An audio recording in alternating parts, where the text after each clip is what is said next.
퇴근 후 심리 카페. 우리가 겪는 직장 스트레스를 어떻게 좀 도울 수 있을까? 어떻게 해결할 수 있을까? 하는 이야기를 나누고 있습니다. 오늘은 무책임한 부하 직원 때문에 너무 힘들어 하시는 분 말씀을 드리고 싶습니다.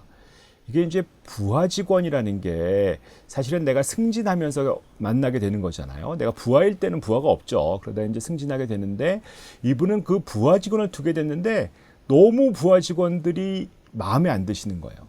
너무 한심하다고 생각하는 거죠. 뭐 본인이 생각할 때 자기 때랑 다르죠. 젊은 직원들이 이기적이고 무책임하다, 통제도 안 되고 뭐 회식하자 그러면 개인적인 약속이 있다 그러고 나는 안 그랬다. 나는 회사 일이 먼저였고 상사가 밥 먹자는데 빠진 적도 없다. 그런데 막상 내가 어떤 좀 같이 하자 그럴 때 안 하니까 열불이 터질 수밖에 없죠. 그랬더니 내가 좀 뭐라고 그랬어요. 또 뭐 싫은 소리를 했더니 정말 인격 모욕을 당했다라고 하면서 사표를 갖고 오더라고요. 그러면서 너무 힘든 거죠. 사실 요즘에 특히 MZ세대, 우리하고는 정말 다르신 분들이 세상에 어떤 신입사원들을 많이 들어오지 않습니까? 그런 경우에 더 힘들어지시는 거죠. 아니, 어떻게 팀으로 우리가 성과급을 많이 내거든요. 근데 이 본인은 이런 오합지졸을 데리고 성과급을 받을 수 있는 것 같지도 생각이 안 된다. 하여튼 부하를 보면 너무 열불이 터진다. 이런 애들 때문에 성과도 못 내고 나도 출세를 못 한다고 하니까 이걸 어떻게 되냐, 이거 어떻게 가르치냐라고 이렇게 얘기를 하셨습니다. 사실 이럴 때 우리가 어떻게 해야 될까요? 우리는 사실 정말 회사에 인생을 걸었던 사람들이 있죠. 지금 저랑 상담했던 그분들도 어떻게 보면 회사를 위해서 또 회사가 내 삶의 전부인 것처럼 살았던 것 같습니다. 사실 회사가 발전하면서 국가가 경제 발전되고 개인도 성장을 했죠. 하지만 지금 젊은 세대랑 완전히 다른 세대입니다. 어려서부터도 크게 고생하지 않았고요. 악착같이 살지 않아도 됐어요. 그래서 억지로 뭔가 열의를 갖는 그런 일이 불가능합니다. 규제 싫어하잖아요. 이 젊은 친구들은 그 대신에 뭔가 꽂히면 우리 때보다 훨씬 열심히 하거든요. 자기가 해야 된다는 일, 이건 너무 재밌는 일이라고 하면 정말 열정을 불사릅니다. 결국 이게 우리 이런 부하 직원들, 젊은 부하 직원들을 통솔하지 못하시는데 그게 과연 그들이 정말 이상해서일까요? 사실 그렇게 잘했는데 그들 세대를 이상하다고 해서 어떡하겠어요? 어떻게 그들을 가르치겠습니까? 말로 이래라 저래라 해서 그들이 변하지도 않잖아요. 사실은. 말로 해서 변할 것 같으면 뭐가 문제겠습니까? 사실 어떻게 하면 그들을 움직이게 할 것이냐, 어떻게 그들을 동력을 줄 것이냐는 게 훨씬 중요하죠. 뭐 사람마다 사는 방식이 다르지 않습니까? 저랑 상담했던 분은 회사가 중요했고 회사에서 즐겁게 살면서 열심히 일하는 재미를 사셨다고 하면 그 부하 세대는 좀 다른 거죠.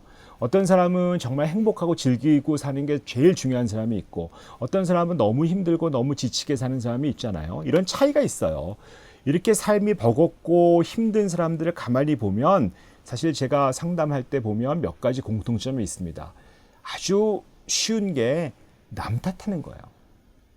대통령이 잘못해서 나라가 어지럽고 뭐 국회의원이 잘못하니까 이 모양이고 시민단체가 잘못하고 기업인이 잘못하고 선생님이 잘못하고 학교가 잘못하고 뭐 회사가 잘못하고 취직이 안 되는 것도 다 경제를 잘 못 그린 거고 부모가 잘못 키워서 내가 이렇고 남편이 잘못 키워서 그래서 문제가 돼서 이렇고 뭐 아내가 문제고 애가 문제고 팀장이 문제고 선배가 잘못하고 후배가 문제고 이런 식으로 가죠. 누군가의 어떤 화해 원인이 있다고 생각하고 이렇게 미뤄버리는 거죠. 근데 그 경우라면 사실은 그 원인을 제공한 사람이 바뀌지 않는 한 이 사람은 불행에서 벗어날 길이 없습니다. 그럼 어떻게 되는 거예요? 항상 삶의 주도권이 남한테 있는 거죠. 안타깝게도 어떤 사람들도 내 마음처럼 움직이진 않잖아요. 뭐 심지어 나도 내 마음대로 안 되는데요.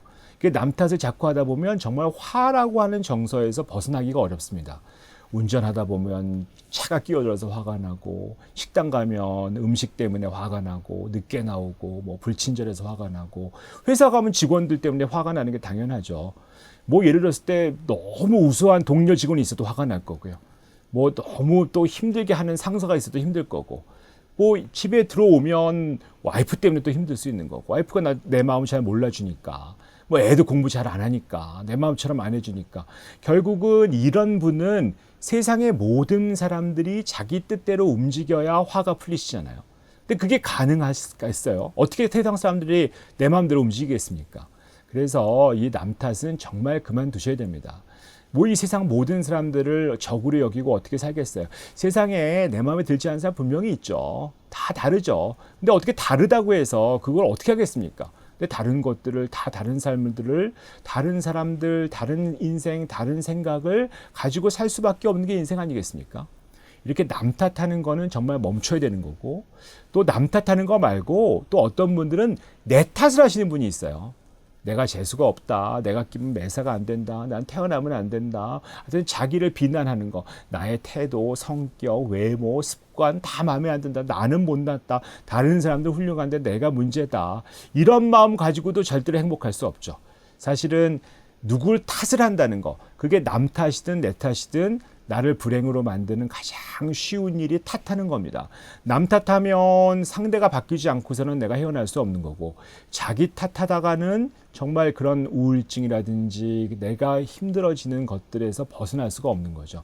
사실 그래서 우리가 이런 남 탓과 내 탓을 좀 그만두고 이 상황을 받아들이는 거, 우리가 수용한다고 하는 것으로 나가야 되는데 쉽지는 않으십니다. 하지만 결국 이 수용도 무엇 때문이겠어요? 결국 자기를 위해서 하는 거 아니겠습니까? 현실이 마음에 안 들죠. 하지만 현실과 싸울 수는 없잖아요. 일단 받아들이기 시작하고 받아들여야 변화가 또 가능한 거 아니겠습니까? 우리가 보면 수용해야 변화가 되거든요. 근데 자꾸 변화부터 하려고 하니까 힘들어질 수밖에 없습니다. 내가 왜 나한테 이런 불행한 일만 벌어지냐 이렇게 가셔서는 해결이 안 되거든요. 어떻게 이 불행에서 벗어날 것인지, 어떻게 여기서 견딜 수 있을 것인지 봐야 됩니다. 그래서 내가 견디고 있다고 하면 우선 견디고 있는 나를 좀 칭찬해 주시고, 아무리 마음에 들지 않더라도 내 주변 사람하고 화해하고 벗어나는 방법을 하셔야 됩니다. 우리가 항상 보면 왜 이 인간은 이 모양이냐 이런 식으로 생각하시는 분이 되게 많거든요. 왜 그럴까? 세상에 왜는 없어요. 우리 젊은 사람들은 왜 그럴까요? 왜 이렇게 태도를 가졌을까요? 그거 알 수가 없는 거죠. 그걸 알아서 뭐 하시겠습니까? 요즘에 유행하는 유행가 음악 한번 아주 트렌디한 거 한번 들어보시겠어요? 도대체 무슨 말인지도, 무슨 가사도 잘 안 들으실 거예요. 따라하기도 어렵습니다. 그런데 그걸 왜 좋아할까요? 젊은 친구들은 그게 그냥 좋은 거예요. 이게 왜 좋아? 뭐 이렇게 시작하면 얘기가 안 되는 거죠.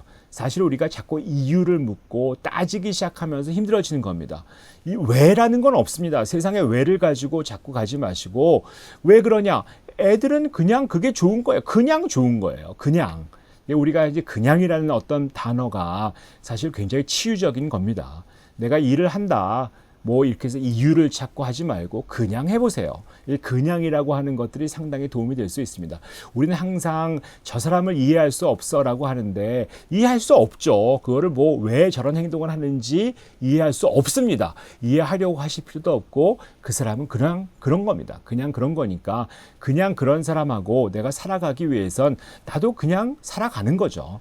이렇게 시작하셔야 수용이 가능할 것이고, 수용이 되기 시작하셔야 삶의 변화가 오기 시작합니다. 수용이 먼저, 받아들이는 게 먼저, 이유를 물어보지 않는 것이 먼저라는 것을 꼭 염두에 두시는 그런 여러분이 되시면 좋겠습니다. 오늘은 여기까지 하도록 하겠습니다.